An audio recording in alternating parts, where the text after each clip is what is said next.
Back to the YouTube channel फिजियोशैम्प। और आज हम देख रहे हैं physiotherapy in abdominal surgery. As a physiotherapist हमारा क्या रोल होता है, क्या चीज़ें हमें पता होनी चाहिए और एक रफली आइडिया हमें किस किस चीज़ का होना चाहिए during the assessment of patient post operation के बाद। ठीक है, इंसिजन्स के बारे में क्या नॉलेज होनी चाहिए, ठीक है, जो हमें एक अच्छा फिजियोथेरेपिस्ट बनाती है। तो please like and subscribe my channel and इसको शेयर करो जितना ज़्यादा कर सकते हो।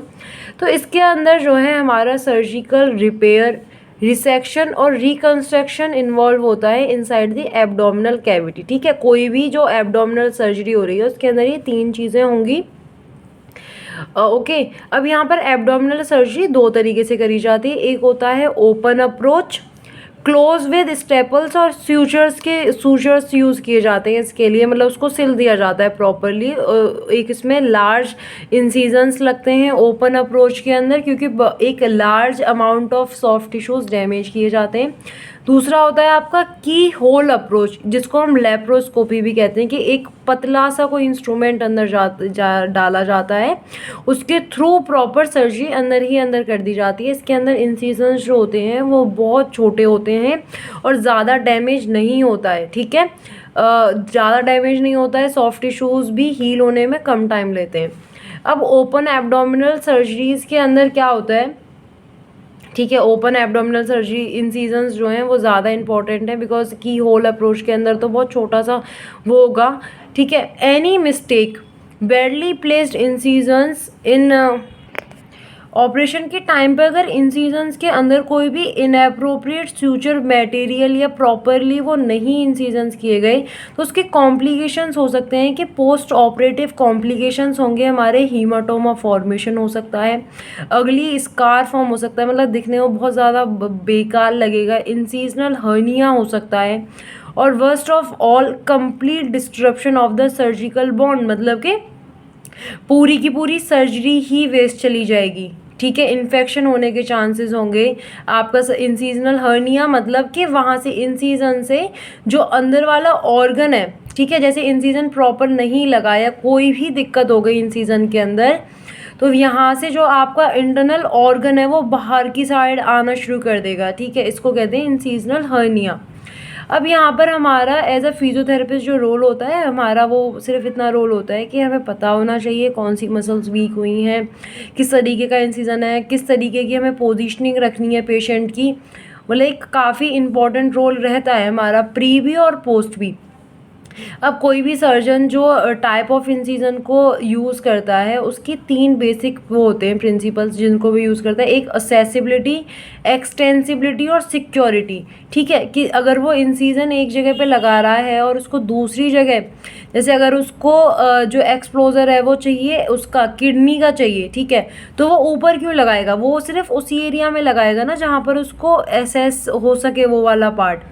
ठीक है, सिक्योरिटी रहनी चाहिए, मतलब कि उसको पेशेंट को ज़्यादा हार्म ना हो, उस चीज़ का सिक्योर रहना चाहिए, पेशेंट की जो कंडीशन है वो सिक्योर रहनी चाहिए।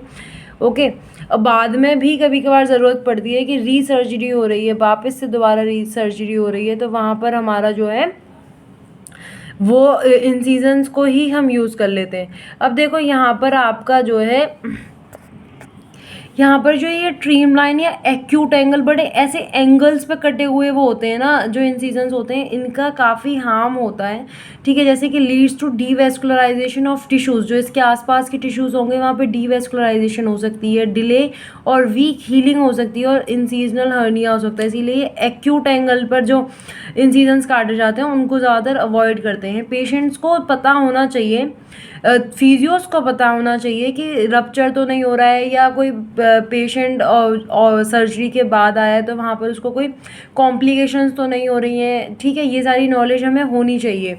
ओके, इंसिजनल हर्निया के बारे में पता होना चाहिए कि वहाँ से हर्निया तो नहीं फॉर्म हो रहा है।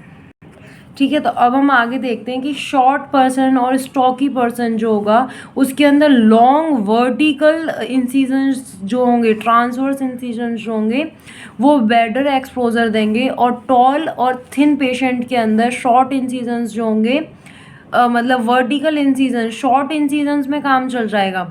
ठीक है, जो टॉल पेशेंट्स हैं उनके अंदर शॉर्ट इंसिजन्स में वो चल जाएगा, और यहाँ पर वर्टिकल इंसिजन्स जो होते हैं वो ऑप्टिमल एक्सपोजर देते हैं। ऑप्टिमल एक्सपोजर का मतलब यही है कि वो प्रॉपरली अगर आपको इंसिजन आपने लगाया और आपको जो है वर्क करना है गैल ब्लैडर के अंदर, तो आपका इतना ही इंसिजन जो है, छोटा सा शॉर्ट इंसिजन जो है टॉल पर्सन और थिन पर्सन के अंदर, वो आपको अच्छा खासा एक्सप्लोजर दे देगा। तो आपको ज़्यादा बड़ा इंसिजन लगाने की ज़रूरत नहीं पड़ेगी। ठीक है, अब देखो यहाँ पर कुछ स्पेसिफिक नेम्स लिख रखे हैं। ठीक है, जैसे कॉलिसिस्टेक्टोमी होती है, इसके अंदर जो आपका गैल ब्लैडर होता है उसको रिमूव करने को कॉलिसिस्टेक्टोमी कहते हैं।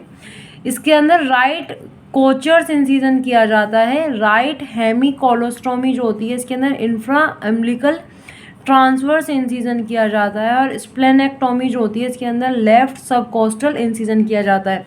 अब ये जो इंसिजन्स के नाम हैं इनको अभी हम देखेंगे आगे।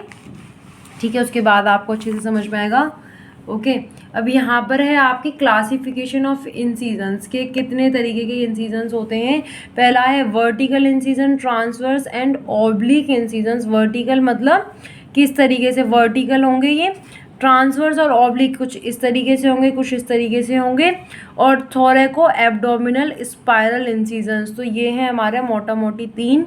अब वर्टिकल के अंदर मिड लाइन पैरामीडियन आता है, ट्रांसवर्स और ऑब्लिक के अंदर Kocher subcostal, transverse muscle dividing, McBurney gridiron और मसल स्प्लिटिंग।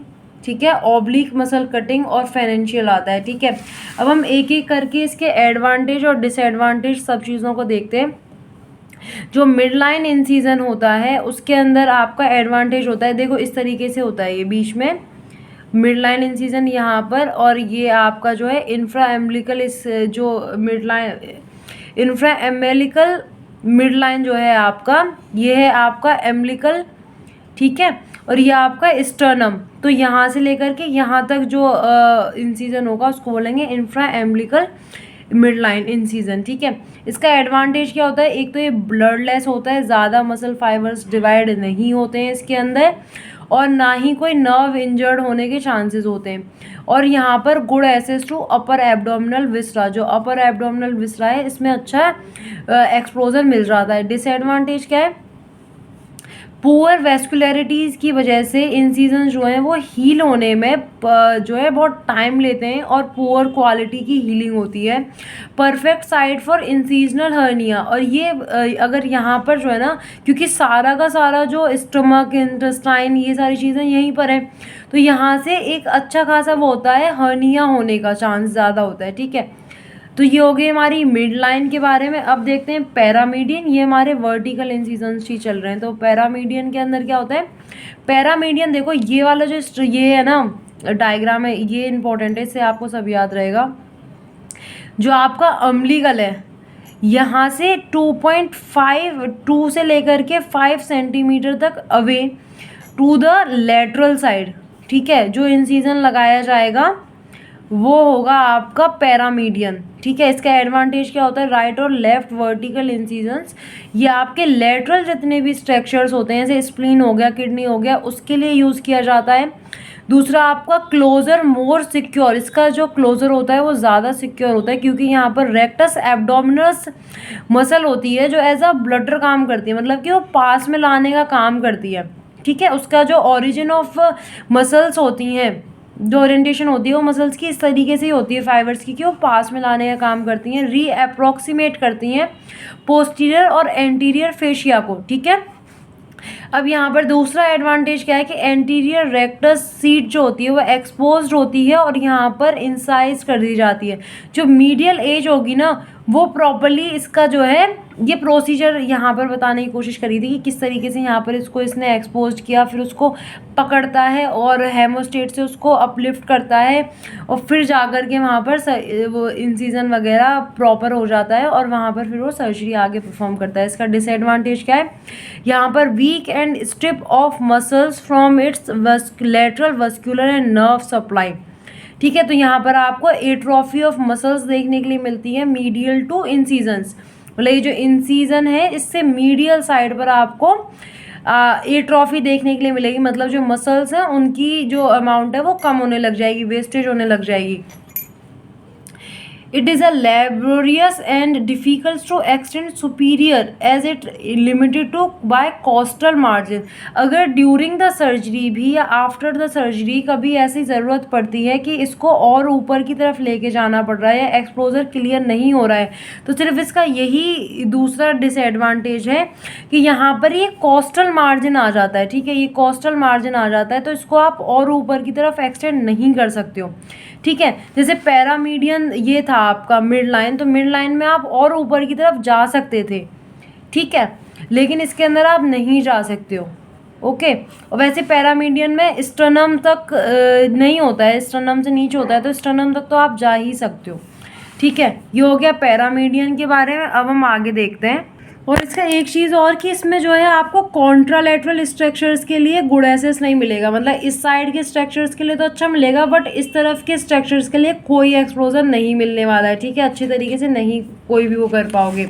अब आगे देखते हैं, जो आपका एक्सटेंड कर देते हैं ना इंसिजन्स को, Mayo Robson extension of paramedian incision curving skin incisions towards the xiphoid वो प्रोसेस। अब इसमें क्या है कि कभी ज़रूरत पड़ी इसको एक्सटेंड करने की, तो उसको मायो रॉब्सन एक्सटेंशन बोलते हैं पैरामीडियन इंसिजन का। इसमें क्या होता है कि ये आपका इंसिजन था, ठीक है, ये आपकी एम्बलिकल है, 2 to 5 सेंटीमीटर लेटरली इसने किया।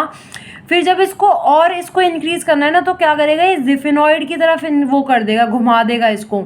ठीक है, तो इस वाले इंसिजन को हम बोलेंगे मायो रॉब्सन एक्सटेंशन। पैरामीडियन का ही एक्सटेंशन किया है इसने स्टर्नम के जिफॉइड प्रोसेस तक। ठीक है, अब हम आगे देखते हैं ट्रांसवर्स के लिए। ओके, ट्रांसवर्स में क्या है, कॉचर्स सब कोस्टल इंसिजन, एक्सीलेंट एक्सपोजर होता है इसमें गैल ब्लैडर का और कॉमन बाइल डक्ट का। अब यहाँ पर देखो, आपको यहाँ से ही पता चल जाएगा कि इसमें किस तरीके से कहाँ पर किया जाता है। ठीक है, ये आपका 2 to 5 सेंटीमीटर नीचे होता है स्टर्नम से, और आपका 2 to 5 सेंटीमीटर नीचे होता है कोस्टल मार्जिन से। ठीक है, देखो दो इस तरीके से बनेगा, ये ट्रांसवर्स है। तो एक जो ये वाला जो डिस्टेंस है ये आपका जिफॉइड प्रोसेस से, और एक ये वाला जो डिस्टेंस है ये है आपका कोस्टल मार्जिन से। तो ये दोनों ही जो डिस्टेंसेस हैं वो 2.5 लिया जाता है। ठीक है, क्योंकि कोस्टल मार्जिन इसके लेवल पर थोड़ी होती है, कोस्टल मार्जिन तो आपकी नीचे की तरफ जाएगी ना, तो वो ट्रांसवर्स बना देगी इस चीज़ को। ठीक है, अब यहाँ पर स्पेशल अटेंशन देने की चीज़ ये है, यहाँ पर special attention to control bleeding from the branches. यहाँ पर स्पेशल अटेंशन दी जाती है क्योंकि यहाँ पर ब्रांचेस होती हैं सुपीरियर एपिगैस्ट्रिक वेसल्स की। ठीक है, कि कहीं वो रप्चर ना हो जाए। स्मॉल 8th थोरेसिक नर्व होती है जो ऑलमोस्ट डिवाइड होती है इस वाले एरिया के अंदर, और 9th नर्व होती है जो यहाँ पर वीक हो जाती है एब्डोमिनल और इसके एब्डोमिनल के पास में। ठीक है, एब्डोमिनल के पास में आपकी 2 नर्व्स हो रही हैं, यहाँ पर एक है 9th नर्व और 8th थोरेसिक नर्व। तो इनसे हमें बचा करके काम करना होता है, प्रिवेंट करने के लिए वीकनेस ऑफ द एब्डोमिनल्स। ठीक है, अगर इनको डैमेज हो गया तो वीकनेस ऑफ द एब्डोमिनल हो जाएगा। ठीक है, पेशेंट के अंदर कोचर्स इंसिजन जो होता है ये 5 से 10 सेंटीमीटर का होता है, और ये मिनी लेप्रोटोमी कोलेसिस्टोमी के अंदर यूज़ किया जाता है। ठीक है, इसका एडवांटेज होता है आपका पोस्ट ऑपरेटिव पेन कम होता है इसके अंदर, अर्ली रिकवरी हो जाती है सर्जरी से, और गुड कॉस्मेटिक रिजल्ट्स देखने के लिए मिलते हैं। और डिसएडवांटेज है कि ज़्यादा अच्छा एक्सपोजर नहीं हो पाता है, चांस ऑफ इंजरी जो है बाइल डक्ट के लिए वो ज़्यादा होते हैं। और ये सारी स्पेशल अटेंशन तो हमें देनी ही होती हैं कि 8th थोरेसिक नर्व और 9th thoracic nerve to prevent the weakening of the abdominals. अब यहाँ पे चेवरॉन इंसिजन और डबल कॉचर्स इंसिजन क्या होता है, डबल कॉचर्स है मतलब कि ये वाला, इसके अंदर 2 इंसिजन्स बताए हुए हैं। ठीक है, पहले इसके अंदर इमेज के अंदर देख लो, जो ए है ये है आपके चेवरॉन। ठीक है, और जो बी है वो है आपका ये आपका जो है मर्सिडीज बेंज एक्सटेंशन, इसका ये एक्सटेंशन है। ठीक है, मर्सिडीज बेंज एक्सटेंशन, ये आपका पूरा का पूरा जो है एक्सटेंशन जो है यहाँ पर हो गया, तो इसको बोलेंगे मर्सिडीज बेंज एक्सटेंशन। ये किया जाता है, ये वाला जो इंसिजन है ये किए जाते हैं for total gastrectomy operations for renovascular hypertension, total oesophagectomy, क्योंकि यहाँ पे ओइसोफेगस होता है हमारा, तो उसके लिए ये हमारा मर्सिडीज वेंस एक्सटेंशन किया जाएगा। लीवर ट्रांसपेरेंट, यहाँ पर लीवर होता है तो इसके लिए ये जो है आपका चेवरॉन किया जाएगा। और आपका एक्सटेंसिव हेपेटिक रिसेक्शंस बायलेटरल एंडोलेक्टोमी, ठीक है, इसके लिए हमारे ये वाला इंसिजन होता है। और मर्सिडीज वेंस एक्सटेंशन जो है किया जाता है एसेस करने के लिए जो अपर एब्डोमिनल विस्ट्रास हैं उनको। अब देखो ट्रांसवर्स मसल्स डिवाइडिंग इंसिजन क्या होता है, सिमिलर होता है कोचर्स के लिए, लेकिन ये न्यूबॉर्न और इन्फेंट्स के अंदर किया जाता है। इसकी में जो होता है आपका ज़्यादा अच्छा एसेस एक्सपोजर मिलता है, ज़्यादा अच्छी लेंथ प्राप्त होती है देन द वर्टिकल एक्सपोजर, ठीक है। फॉर शॉर्ट ओबीज अडल्ट के लिए भी आपका यही मसल डिवाइडिंग इंसिजन किया जाता है। एमसी मूरे ग्रिड आयरन और मसल स्प्लिट के अंदर क्या होता है कि ये आपका एपिडेक्टोमी के लिए किया जाता है, अपेंडिक्स के लिए किया जाता है। इलियो इंग्वाइनल और इलियो हाइपोगैस्ट्रिक नर्व क्रॉस करती हैं इंसिजन में, ठीक है। तो ये जो है आपका इंग्वाइनल हर्निया के लिए ज़्यादा प्रोन हो जाता है। अब देखो ये यहाँ पर ये वाला है ना पैटर्न, ये वाला जो पैटर्न है ये पहले यूज़ किया जाता था, आजकल ये बी वाला जो पैटर्न है ये यूज़ किया जा रहा है। अब देखते हैं Pfannenstiel and Maylard transverse muscle cutting क्या होती है। ये आपकी गायने जो होती हैं वो यूज़ करती हैं, यूरोलॉजिस्ट यूज़ करते हैं for the access of pelvic bladder और prostate for the caesarean sections, ठीक है, क्योंकि ये आपका जो है प्यूबिक सिम्फाइसिस से 5 सेंटीमीटर ऊपर किया जाता है, ठीक है, प्यूबिक सिम्फाइसिस से 5 सेंटीमीटर ऊपर किया जाता है। तो ऑब्वियसली ये डिलीवरी के टाइम पर या सीजेरियन के टाइम पर ही यूज़ किया जाएगा। और 12 सेंटीमीटर इन दी लेंथ होता है ये लॉन्गिट्यूडनल लेंथ, ठीक है।